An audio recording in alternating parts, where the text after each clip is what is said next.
Hola, ¿cómo están? Hola César. Aquí de nuevo en un mundo y un país convulsionado. ¿Ya?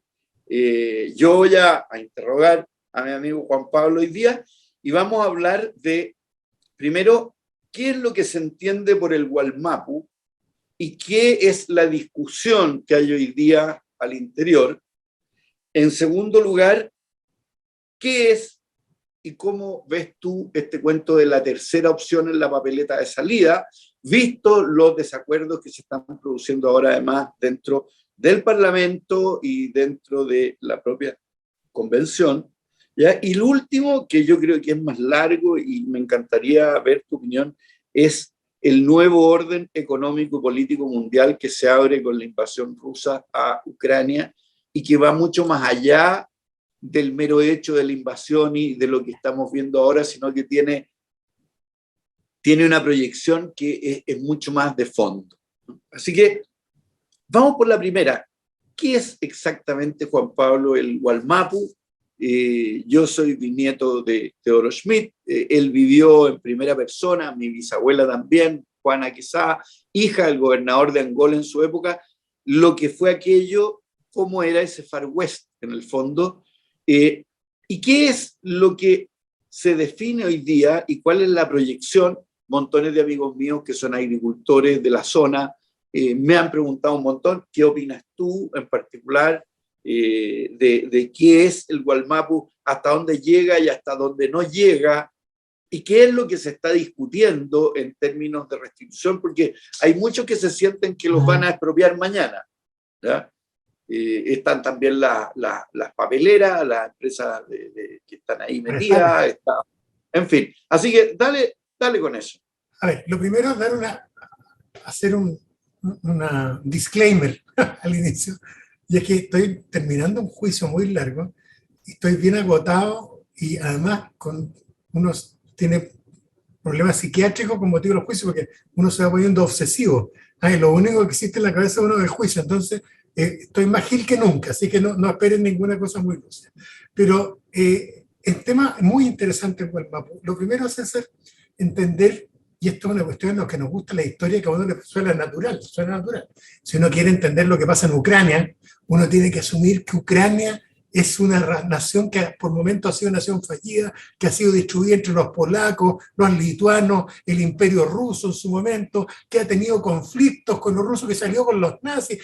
Eso uno tiene que entender que la nacionalidad, los imperios, todo lo geopolítico es un proceso dinámico. Eso como primera cosa. No son procesos estáticos, porque todos nos gustaría que fueran estáticos. Chile, por lo mismo, también lo es. Y el Wallmapu, todo esto que digo, que son cosas generales, he aprendido de Pedro Cayuqueo, porque yo hace probablemente 8 meses atrás no tenía idea de lo que era el Wallmapu, pero él tiene varios libros que recomiendo leer, varios incluso propios a propósito del Wallmapu mismo, y sus 2 libros que yo conozco de la historia secreta mapuche, que cuenta la historia del Wallmapu. Y el Wallmapu es este territorio que es parecido a Suiza, aunque suene divertido, pero es parecido a Suiza. Es del porte como de Suiza. Es un territorio que abarca desde el Biobío hacia el sur, aproximadamente, y que es un territorio que cruza la cordillera de los Andes, y que es todo el territorio que fue ocupado por los grupos culturales mapuches organizados a partir del siglo XVIII y siglo XIX. No cubre el territorio de los collas, ¿no es cierto?, de los indígenas que estaban en la zona centro, que hablaban el mismo lenguaje, pero que no ejercían la misma hegemonía cultural que los mapuches más guerreros que estaban de Biobío hacia el sur.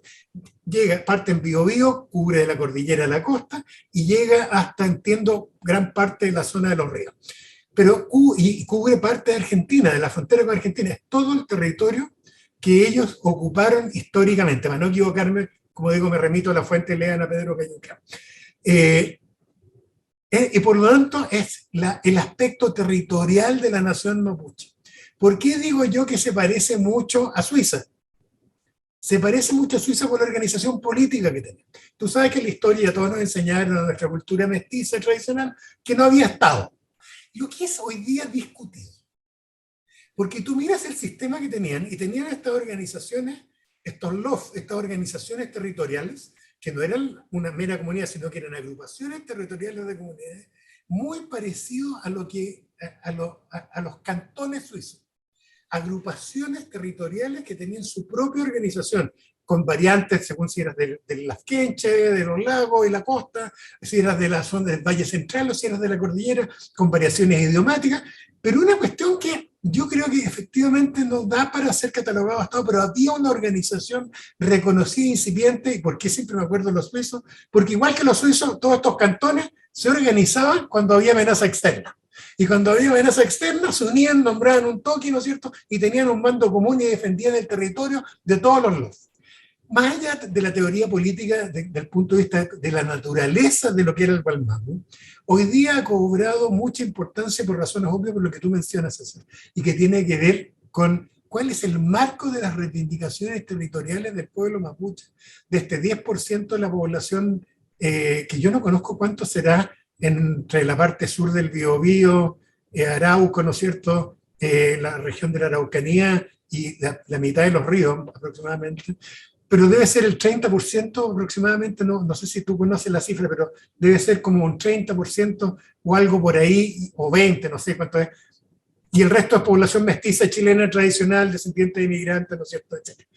Entonces cobra mucha relevancia por eso, y yo tengo la impresión, puedo estar equivocado, pero que estamos viendo el mismo proceso que se vivió no hace tantos años atrás en Canadá, en lo cual también fueron recuperando conciencia territorial los pueblos indígenas, al mismo tiempo que recuperaban su conciencia política y su autonomía política, para obtener territorios autónomos. Esa es la buena versión, porque ese es el modelo Canadá, Nueva Zelanda y de Estados Unidos. La mala versión es que hay que tener cuidado con ella. La peligrosa no es esa. La peligrosa es que hay, entiendo, algunos grupos que sostienen que quieren, rompiendo la línea de las Naciones Unidas, que dice que la reivindicación de los pueblos indígenas no puede poner en riesgo la unidad nacional. Yo entiendo que pueden haber algunos grupos hoy día, como digo, que están a la izquierda o más a la punta del Arauco Mayeco, que lo que están buscando es eventualmente independencia. Yo tengo la impresión que ese tipo de reivindicaciones no tienen ningún futuro, porque eso podría ocurrir si fueran mayoría. Si tuviera una población en que fuera el 90% indígena y 10% mestiza chilena, pucha, podría ser, pero en una mezcla en la cual tú tienes que reconocerle derechos, pero que son minorías, yo creo que eso no va a volar y que hay que seguir con el modelo, como digo, canadiense, norteamericano o neozelandés. Entonces, el Gualmapu es un concepto que vamos a tener que precisar entre todos y vamos a tener que recurrir probablemente a estos tratados que hubo con la nación chilena incipiente allá en la década de 1830, incluso con los tratados de los españoles, porque entiendo que justamente los límites del Gualmapu están dados por estos parlamentos y estas convenciones con la corona española y con el gobierno republicano incipiente. Pero eso es el territorio de lo que era la nación mapuche y abarca Argentina. Y por eso ustedes van a ver que hay un espejo de las reivindicaciones chilenas mapuche en Argentina. Y este señor que se llama, ¿cómo se llama?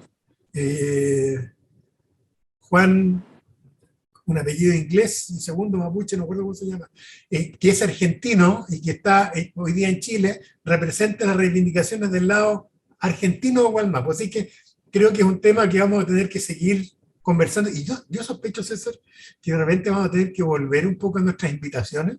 Y a lo mejor no sería nada malo invitar a algún antropólogo o alguien que conozca la raíz del problema, algún historiador, y que nos, porque creo que va a ser determinante manejar el concepto del Gualmapu.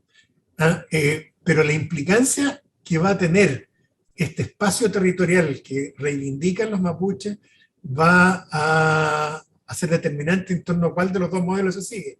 Se sigue el modelo que quieren las Naciones Unidas, que dentro de Chile, al estilo canadiense, se reconozca autonomía territorial para los mapuches en ciertas zonas, o los que quieren la independencia completa. Pero insisto, creo pero ¿cómo puedes solucionar tú un tema que no hay como un territorio así continuo? O sea, lo que tienes tú, entonces es imposible que les entreguen ponte tú, del Biobío al Tolten, digamos, porque nunca... eso, porque lo que tiene asustada a la gente, a los mestizos que tienen son dueños de campo y qué sé yo, es que se los van a quitar, digamos. Sí, pero yo creo que hay que ser cuidadoso en eso. Yo tengo la impresión, por lo mismo que hablamos la vez anterior, César, de que en Chile no tenemos el 90% en esa zona de la población indígena, sino que es un porcentaje más bajo, y que este tema es antiguo, y que aquí ha habido gente... Una cosa es, tú me conocí, lo ferviente partidario que soy yo de dar autonomía a los pueblos indígenas. Pero eso no supone afectar los derechos masivamente de gente que ha actuado de buena fe por generaciones en esos territorios, ¿no es cierto? Y que no ha hecho ellos actos de violencia en contra de pueblos mapuches, no usurpaciones violentas por parte de ellos, sino que el responsable es el Estado chileno. ¿Ah? Aquí hay colonos que actuando de buena fe llegaron al Estado, les pasó el terreno y ellos no tuvieron idea de que esos terrenos del Estado se los había quitado de mala manera a los pueblos indígenas. Entonces, yo creo que la solución va a ser a la canadiense o la norteamericana del estado de Manitoba, a la provincia de Manitoba, tú llegas y hay zonas de la provincia de Manitoba que son reservas, en Estados Unidos igual, reservas. Tú vas a los estados más indígenas de Estados Unidos, a Oklahoma, a Arkansas, a qué sé yo, a Wyoming, a Montana, Dakota. Claro, a Dakota, a las dos Dakotas, y ahí tienes zonas. Entonces imagínate que la región de la Araucanía fuera Dakota del Sur. Entonces uno tiene que tomarlo igual. Ya hay una parte, ya no me acuerdo, creo que es como el 25%, 20% del estado de Dakota que está bajo jurisdicción indígena, con ley indígena, con comunidad indígena, pero no es la mayoría del estado de Dakota. ¿No es cierto? Entonces, yo creo que la excepción es el estado de Oklahoma, que yo he citado varias veces, pero vamos a tener que buscar una forma de ese estilo, pero por sobre todo, César, yo creo que aquí, mira, la palabra mágica, estos políticos tenemos que ponernos de acuerdo, entendiendo que aquí con acuerdos ganamos todos, pero que aquí no puede ser el solucionar el tema de los pueblos indígenas pasando y arrasando los derechos de personas que han actuado de buena fe, sin violencia, y además confiando en el Estado chileno. Entonces hay que buscar fórmulas de acuerdo que permita que todo el mundo viva tranquilo, como hoy día todos viven tranquilo en Canadá o en Nueva Zelanda. Si lo que pasa es que venimos de un extremo, y el extremo de que no le respetamos ni siquiera la existencia del pueblo mapuche. Pero sigamos con ese tema para adelante. Por ahora recomiendo la lectura de... compren libros o vean lo que él tiene en la entrevista de Pedro Gayuqueo, que es muy didáctico sobre el concepto de igualdad. Ok, vamos al segundo tema entonces, que es, se ha abierto, Juan Pablo, y tú lo mencionaste en el último programa que tuvimos, se está conversando de poner en la papeleta de salida una tercera opción, que es hagámoslo de nuevo en la práctica o algo parecido. Esta es una idea que tiró Pablo Longueira, que ha ido agarrando fuerza entre el grupo de los amarillos. Hoy día estamos viendo mucho conflicto al interior del Congreso y también, pero sobre todo de la Convención, en términos así ya, vamos, que están habiendo insultos, amenazas de muerte, Chaín, que dijo yo no me meto más en esta cuestión, porque esto lleva derechamente a un gobierno chavista o a una cosa bien como catastrófica. ¿Qué opinas tú de...? A ver, la pregunta es bastante más amplia, yo creo que si es posible poner una tercera respuesta. Sino que va a ver cómo salimos de este, como dice la canción, mi 5-9, tu doble 2, digamos, que está ahí la cosa. ¿Tú has oído el canto ese o no? Que se llama Cuba Libre. ¿Ya? Se dice 60 años trancado el dominó. ¿Qué es el dominó cubano? Que no es el dominó que nosotros conocemos, ni es el mexicano de 12. ¿Eh? Pero es una canción interesante. Ah, bueno. Pero dale, ¿cómo lo ves? Yo creo que hay que ser práctico, no ideológico en esto. ¿Por qué digo no ideológico? Porque aquí esto es realpolitik, a ti que te gusta la historia alemana, es Metternich, austriaco, ¿no es cierto? Y el campeón de esto es tu ídolo, ¿cómo se llama? Bismarck fue el que armó la realpolitik. Realpolitik pura. ¿Qué es lo que significa realpolitik? Metternich. Esto no es una cuestión ideológica. Imaginémonos que tenía un lote de cabeza de pistola a la izquierda. 15%, 20%. Ponte tú que tenía en la derecha otro lote de 20% con cabeza de pistola que quiere que esto reviente. Uno tiene que ver qué es lo que yo creo que ha salvado todo esto. 2/3, el 66%. Maravillosos 2/3, ¿no es cierto?, que han permitido mantener la cultura dentro de la convención. 2/3 del país que tienen que ser eminentemente prácticos. siendo además autocríticos. Esto no lo habíamos hecho nunca antes y a lo mejor nos equivocamos. Por ejemplo, a lo mejor nos equivocamos con los plazos que le dimos a la convención. Y por lo tanto, no hay que asustarse, hay que ser práctico. Si aquí no se han logrado producir los consensos, porque hay un montón de discusiones, pero evidentemente la crítica es la del sistema político, ¿cierto?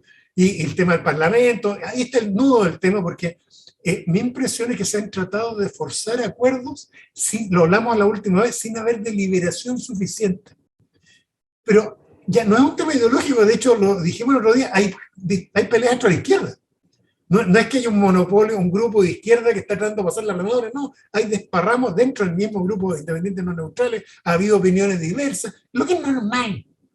Primera vez que lo hacemos, son un reflejo los convencionales de nuestra sociedad, no son un grupo de expertos, por suerte, hay expertos, pero no es un grupo de expertos.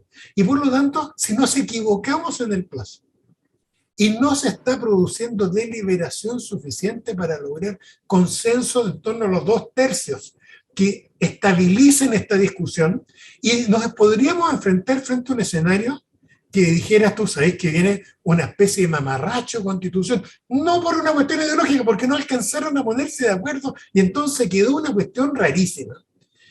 Y los plazos los obligan y terminamos con este proyecto que puede terminar ganando igual frente a una alternativa que es defender la Constitución de Pinochet y el pasado, ¿no es cierto?, oligárquico de Chile.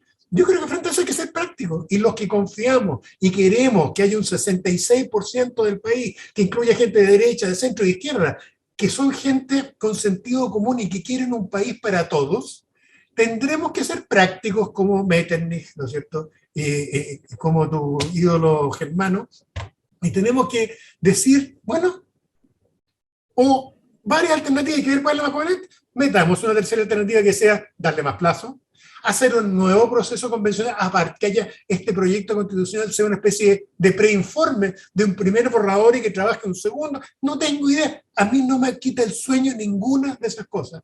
Esto no lo habíamos hecho antes, no hay una ley sagrada que diga que esto tiene que ser de esta forma, estamos de buena fe, todos tratando de construir un nuevo contrato social, no es solo una nueva constitución, y a lo mejor los tiempos no nos dieron. Esto lo hablamos, César, 6 meses pasamos discutiendo el reglamento, lo que está bien, era difícil, pero nos quedó súper poco tiempo para discutir todo el resto. Claro, claro, el tema, Juan Pablo, es que tiene una cara que es súper bonita, esta es la primera vez que lo hacemos, porque todas las otras constituciones, como lo hemos visto, han sido impuestas, ¿no es cierto? Pero también tiene la contracara que es, y también es la última por mucho tiempo, ¿ya? Y que ese es el tema que yo creo práctico que tú estás diciendo. Por un lado es la primera vez y por lo tanto somos víctimas de que nunca lo habíamos hecho, hay que casi nadie lo ha hecho, o sea, también esta cuestión es bien inédita, ¿no es cierto?, a nivel latinoamericano al menos, y yo creo que en otra, la constitución alemana la impusieron los norteamericanos, la de Japón también, y así uno se va, digamos.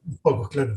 Pero también es cierto que una vez hecha, cambiarla va a costar y la tienes ahí para siempre, digamos. O sea, esa es una mala alternativa. Estoy de acuerdo contigo, esa es una muy mala alternativa. No hay que decir, oye, aprobémosla, ese sería un error garrafal.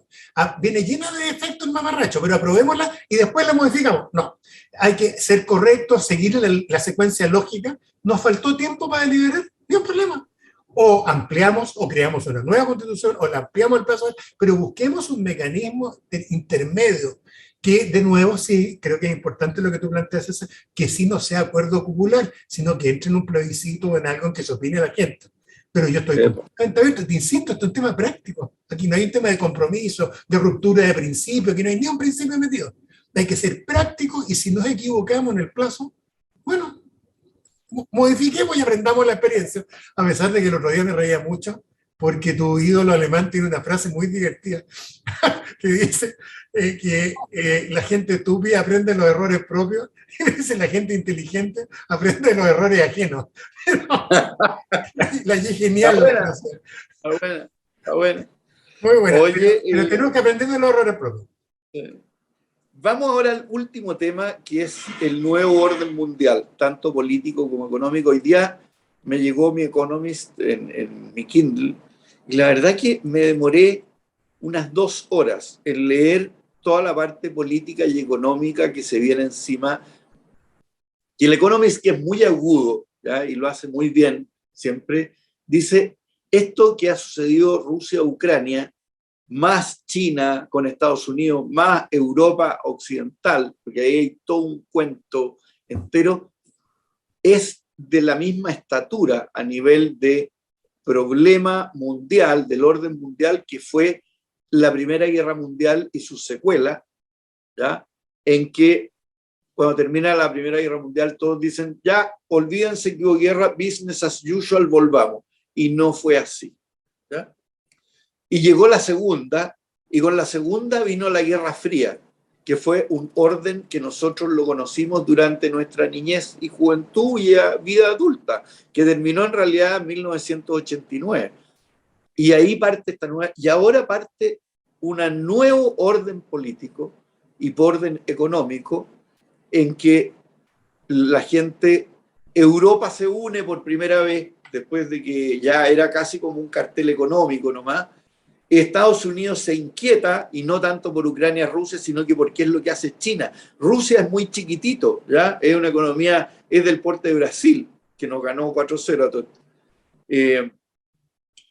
Pero que no amenaza el orden económico más que en forma temporal, porque el flujo de petróleo va a tener que volver a fluir, porque a alguien le tienen que vender el petróleo y a los que les sobran lo tendrán que comprar, pero la gente va a huir hacia energías limpias con mucho más celeridad de lo que estábamos viendo, y eso significa que los países que hoy día se han enriquecido con el petróleo, los países árabes, Irán, la propia Rusia, van a tener que, le van a ceder paso a los que tienen los commodities verdes o limpios, que son, y te los nombro, el cobre, el cobalto, el aluminio, el litio, el níquel, la plata y el zinc, ¿ya? Y esos commodities están en manos de unos pocos países, entre los cuales nos contamos nosotros.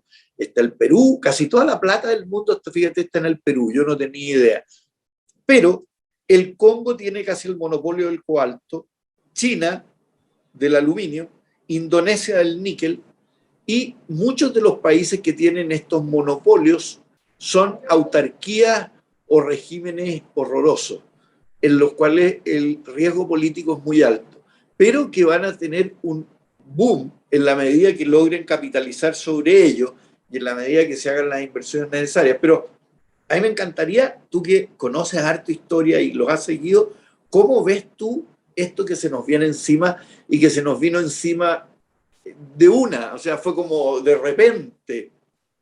Mucho tema precioso, no he leído el artículo de Economist, lo voy a leer el fin de semana, pero se me paran un poco los pelos. Yo no sé tú, César, pero cuando uno más joven empezó a leer sobre la Primera Guerra Mundial, el colapso del orden, ¿te acuerdas del libro de la Bárbara Tuchman, que lo hemos citado tantas veces? El Bueno, de como parte ella describiendo, ¿te acuerdas? Describiendo el funeral de la reina Victoria, y cómo todos eran parientes, y cómo eso sí implota. Pero piensa que desaparece el Imperio Turco, desaparece el Imperio Ruso como tal, aparece el bolchevismo como tiene la Primera Guerra, pero desaparece el Imperio Ruso, desaparece el Imperio Austrohúngaro, que era la continuación del Sacro Imperio Romano por siglos, de la época de Carlomagno, literalmente. O sea, perdón, de Carlomagno, antes ¿cómo se llama? Del año 800. Pepino el Breve. De Pepino el Breve abajo, claro. Entonces, lo que te quiero decir es que aquí hay algo parecido. Desapareció el Imperio Alemán en la Primera Guerra. Entonces, yo creo que estamos viviendo una crisis. A mí siempre me dio mucha rabia, y no sé si lo menciona en el Economist, pero Fukuyama. ¿Te acuerdas Fukuyama cuando cayó el muro y, El fin de la historia. y nos trató de hacer lesos a todos? Se clavó en la rueda de la historia y esta cuestión ganó el capitalismo en el sentido de la hegemonía norteamericana inglesa.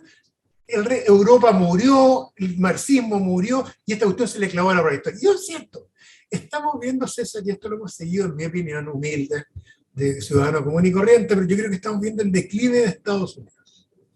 Y esto tiene que ver con la vuelta al America First, que enganchó tanto en Estados Unidos, y a crisis políticas internas.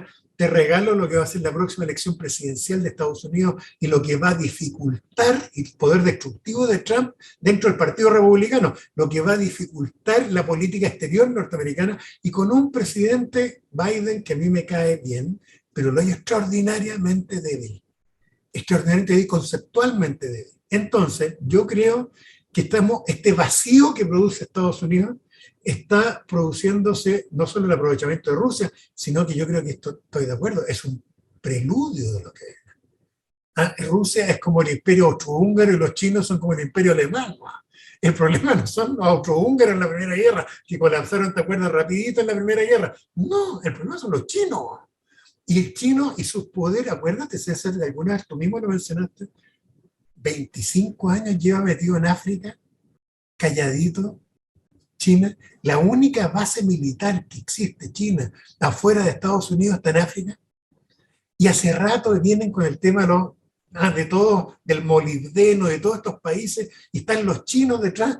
Entonces yo creo que se viene un reordenamiento tremendo, malas noticias para todo el mundo. Históricamente, a lo menos, cada uno de estos reordenamientos viene seguido de convulsiones políticas y violentas, y guerra de alguna forma, pero creo que viene un reordenamiento, todo lo contrario de lo que nos vaticinó Fukuyama.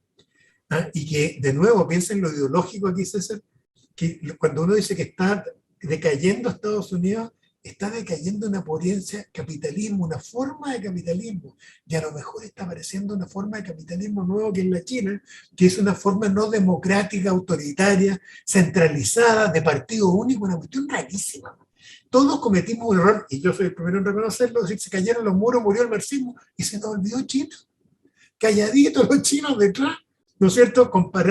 Hagan la prueba de repente, comparar lo que es China hace 30 años con lo que es China hoy día. El cambio de China en 30 años. Yo no sé si la gente sabe, pero es el único caso en la historia que se conoce de una salida de la pobreza extrema de tal cantidad de millones de personas hacia la clase media. Cuestión que probablemente el mercado no hubiera podido hacer. Y se logra con esta mano de hierro del Partido Comunista. No estoy defendiendo a los chinos, sino que estoy solo marcando el hecho. Pero además es evidente que se viene una confrontación por la inversión y el poder militar de China. Ya, el incremento del poder militar. No, y el poder, Juan Pablo, el poder económico. O sea, Rusia comercia, exporta petróleo, trigo y un par de cosas más, pero China es parte muy importante del comercio mundial global. O sea, mira Chile, o sea, a nosotros nos va bien la fruta o nos va bien. A propósito de eso, para la próxima semana que te va a tocar a ti hablar, que uno de los temas que te aviso que te voy a poner es ese. Es una descripción de lo que es China económicamente hoy día, porque uno no lo sabe. Todos sabemos hoy que está a punto de llegar al PGB de Estados Unidos, pero no sabemos mucho. Entonces, yo creo que es importante manejar el tema de China, porque tú tienes razón, o el Economist, o los dos, pero que el verdadero conflicto no es Rusia. Rusia es un país chico, para estos efectos. El tema es China. Exacto. Y el tema es Taiwán. ¿Y hasta dónde se las puede? Si yo estoy del Mapu, yo no vendería terreno, pero si viviera en Taiwán, vendería terreno. Sí.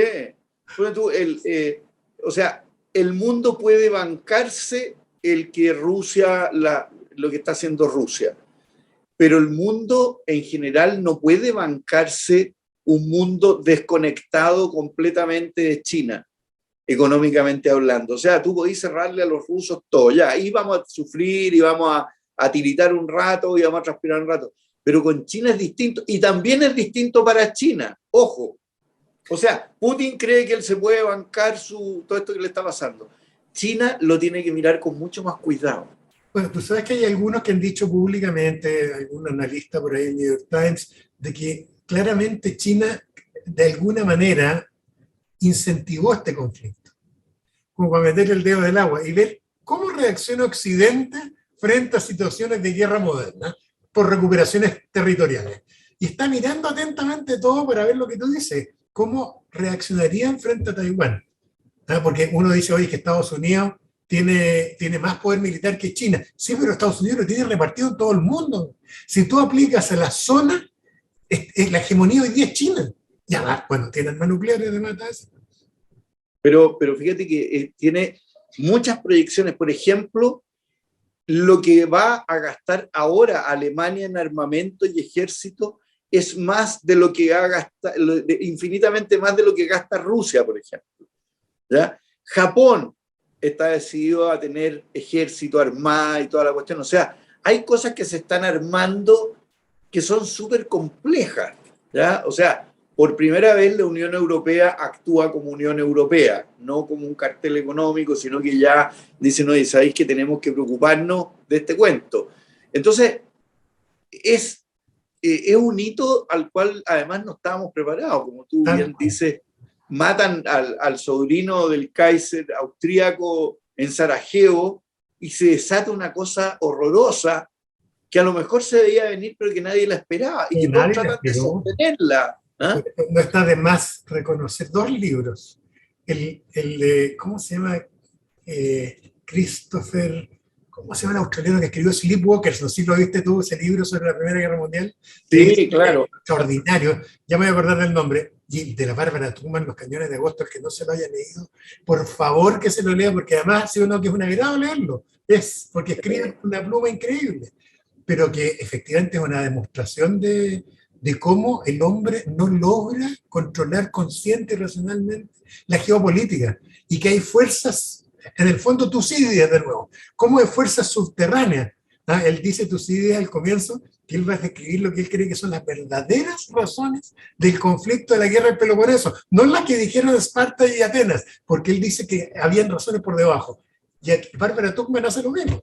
Así que no, pero bueno, es increíble cómo ahí se fueron armando un engranaje que al final era una máquina imparable. Y lo otro que tú has dicho muchas veces, que la democracia es una casualidad momentánea. Uno de los analistas gringos que salen opinando ahí en el Economist dice, aquí Estados Unidos they had the 50 years holiday, sin una guerra importante. Y también el no tener guerra es una casualidad, o sea, normalmente el mundo convive con una guerra importante siempre. O sea, por eso se destaca la Pax Romana, que no fue ni tan larga, tenía guerras chicas alrededor, la Pax Americana, que es ahora, y la Pax Británica, que fue durante buena parte del siglo XIX y principio del siglo XX, como periodos extraordinarios de la historia, porque lo normal es que haya tiranía y lo normal es que haya guerra. Mira qué tremendo. Es un tema que te va a gustar a ti, que sobre todo en la izquierda siempre tenemos esta cosa como pacifista rara en la izquierda, porque somos como pacifistas y como antimilitaristas, pero al final este no es un tema absolutamente histórico. Uno no, o sea, acuérdate del viejo dicho a propósito del calibre 9, ¿no es cierto? Si quieres paz, prepárate para la guerra. Lo importante que son en países como Chile las Fuerzas Armadas, desde este punto de vista. Y no tiene solo que ver con el poder disuasivo, tiene que ver porque es inevitable en la geopolítica tener armas, tener entrenado un cuerpo militar. Y yo creo que a Chile le falta un poco, pero tener participación ciudadana de apoyo a las Fuerzas Armadas, porque nosotros, ¿cuántos años llevamos sin guerra, César? Una cosa bien no, loca. nosotros desde la guerra del Pacífico tuvimos una casi guerra el año 87 para Pascua, en que Argentina no estuvo, 78. y que si se hubiera declarado, no solo nos hubieran ganado, sino que nos hubieran mutilado y se hubiera creado una enemistad centenaria, o sea, irreparable. Y por ¿Qué eso, es lo que vamos a hacer ahora? o sea, esto lo debería enseñar en el colegio. Los ejércitos son una necesidad, ojalá que no fueran necesarios, pero sé que es la condición humana. Así que hay que prestarle ojo a las políticas de defensa. Bueno, Juan Pablo, yo creo que ha sido una semana movida y yo creo que la próxima viene lo mismo. Mírate el Economist, te va a demorar un rato, agárratelo para el fin de semana porque viene la parte económica, la parte política y la parte militar, que es muy interesante también el análisis que hacen de lo que está ocurriendo militarmente en Europa. Vamos a seguir, César, con el tema de China, así que estudia. Oye, ahora, libro y película. Libro, película. Libro, a propósito del tema mapuche, un libro de un arqueólogo y antropólogo norteamericano de la Universidad de Vanderbilt, Tom Dillehay, muy interesante porque primero la mirada no es de un antropólogo chileno, de un arqueólogo chileno, este es un antropólogo que trabajaba en Chile harto tiempo, norteamericano, y tiene una mirada de la organización social mapuche, histórica, prehispánica y posterior muy, muy buena, y explica además ceremoniales que uno no conoce. Yo no tenía idea antes de leer estos libros que habían entierros funerarios como túmulos en algunas zonas de Mapuche. Mira, es realmente muy interesante el libro. Está escrito en inglés fácil, no sé si está traducido, pero yo lo encontré por casualidad en inglés, y lo recomiendo a propósito de lo mismo, para los que somos mestizos no educados en la cultura indígena. Este libro también es muy, muy interesante. Película, una película liviana que me ha servido para distraerme, a mi juicio, que se llama Rookies. Es una serie, en realidad no es una película, y que está en Apple TV. Muy buena sobre... En Los Ángeles. ¿Ah? Está situada en Los Ángeles. En Los Ángeles, pero muy interesante. Sobre todo el modelo, no es muy profundo, es medio divertida, hasta medio camino de comedia, pero es muy interesante en una mirada distinta del trabajo policial, y muestra cómo podría ser una policía más humana. Mírenla, yo la hallé muy entretenida, y es liviana, no es terrible, pero muestra... Es divertida, es simpática. Tiene un grupo de novatos que entran a la policía, están en el periodo de entrenamiento acompañado por otro policía. Así que esas son mis recomendaciones. ¿La tuya? Ya, mira, yo otro libro de Pérez Reverte, ahí lo van a mostrar, yo como lo sigo por mi Kindle, no tengo el libro, pero se llama El Húsar, ¿ya? Es una historia corta de un oficial francés que va a la guerra en España cuando Napoleón ocupa España. Y es como verlo desde el otro lado, porque nosotros estamos acostumbrados a que los buenos eran los españoles. Esto, a pesar de que está escrito por un español, muestra cómo era el vivir en la tropa que ocupaba. Y en película, La Reina del Sur, está en Netflix, es como una mujer asciende a la cúspide del poder del narcotráfico, en base, por supuesto, a brutalidad, pero también a astucia. Vale la pena y es bien interesante. Muy bueno.